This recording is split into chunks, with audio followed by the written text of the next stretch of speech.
দেখো, আমার অতীতকে আমি খুব সহজেই ভুলি না। কিছু বিষয় আছে আমি কিন্তু মনে রাখার চেষ্টা করি, বুঝলে? সবসময় মনে রাখার চেষ্টা করি না, মাঝে মাঝে ওই জিনিসগুলা আমি মনে করি। তো তোমার একটাই কথা আমি বলবো, তোমার ফ্যামিলির, বিশেষ করে তোমার পারিবারিক যে বিষয়গুলো আছে, তুমি সবসময় যাবা, তোমাকে আমি কখনোই বাধা দেব না, ঠিক আছে?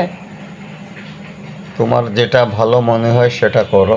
অবশ্যই। আমার আমি আমার পরিবারের সাথে দেখা সাক্ষাৎ অবশ্যই আমার প্রয়োজন।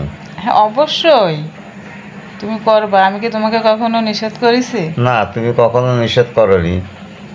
আমি তো তোমাকে কখনোই নিষেধ করিনি। আর আমি সবসময় বলি যে আমার মায়ের বাসার থেকে, মানে আমার মায়ের বাড়ির ফ্যামিলির থেকে আমার শ্বশুর বাড়ির ফ্যামিলি ভালো, অনেক ভালো। তারা আমাকে যথেষ্ট ভালোবাসে, রেসপেক্ট করে। আমি সবার কাছে এটাই বলি।